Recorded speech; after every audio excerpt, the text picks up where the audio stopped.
Hello, and thanks again for joining us. We begin with doctors sounding the alarm on the need for more surgeons, especially those who treat knee, shoulder, and hip pain.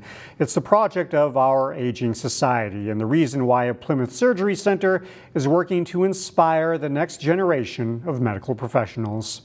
Something that's very important to our team is developing the future.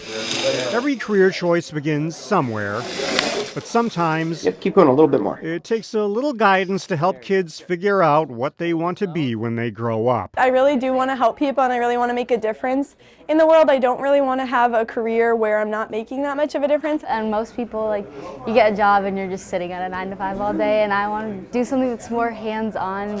It doesn't get more hands-on than using power tools to cut through bone. Anna Almeida and Reese Woodward were part of a group of Wayzata students who visited the West Health Surgery Center in Plymouth. You basically pin the plate in place To learn more about orthopedic surgery. A lot of bright minds are maybe choosing other fields besides medicine. So we wanted to introduce students to it early so that they have an opportunity to learn and have a good experience with it. So maybe they decide on choosing medicine as a field to pursue. According to Dr. Bashoy Gad, only 800 orthopedic surgeons are trained nationally every year. It's not enough to keep pace with the volume of patients who need help. It's a common theme in medicine.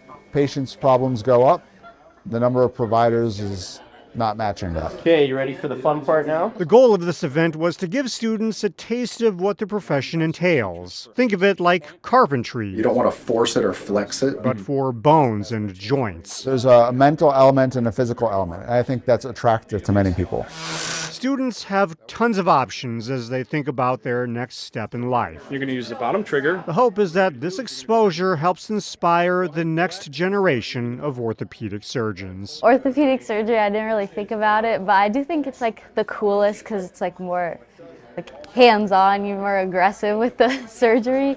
But I don't know, after this it was really cool, so I'll think about it. Becoming an orthopedic surgeon is a time commitment. It takes roughly 13 years of education and training for a medical license. Coming to Brooklyn Park this summer, the 51st annual Gus Macker basketball tournament. It's a big event drawing in hundreds of participants. Today in Newsmakers, Emily Haugen sat down with Leslie Wright, the CEO of Minneapolis Northwest Tourism, with more on the event and how you can sign up.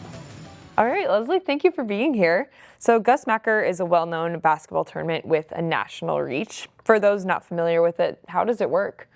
You know, it's a 3-on-3 basketball tournament that started over 50 years ago. And the great part of it is outdoors.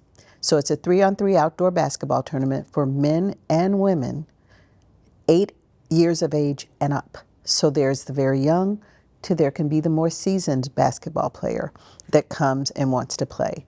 And it's great because they can form a team with their friends, with family. It's just a 3-on-3 basketball, and the team has 4 members so that you can always have that extra person just in case they need it. But it's a fun festival environment that people can do lots of things while they're there. That's great. All are welcome, right? Yeah, all are welcome. That's awesome. So last year was the first time Gus Macker was held in Brooklyn Park at North Hennepin, after previously being held in Minneapolis and St. Paul. How would you say Brooklyn Park embraced the tournament? I think fully. I don't think anyone knew how big it was until it was there.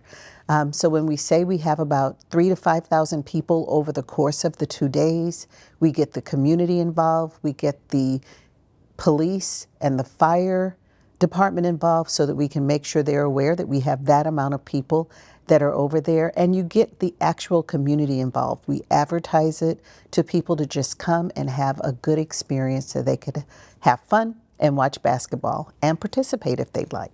Overall positive, right? Overall positive. So the tournament is also all about fundraising, right? Which nonprofits benefit from the tournament? Last year, we had 6 nonprofit organizations that benefited. Minnesota Chill Foundation, Forward Thinking Foundation, Howes Wings.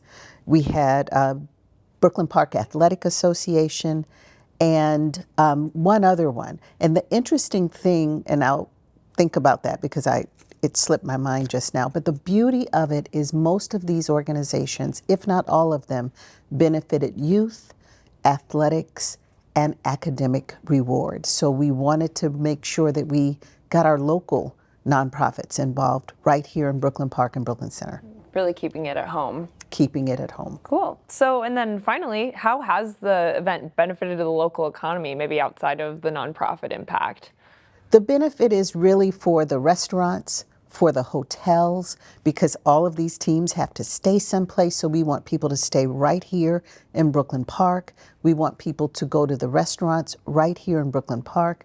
We have food trucks that will be there, concessions that would be sold, so it fuels the local economy so that the money comes right back here. And we would love sponsorships, etc., to participate.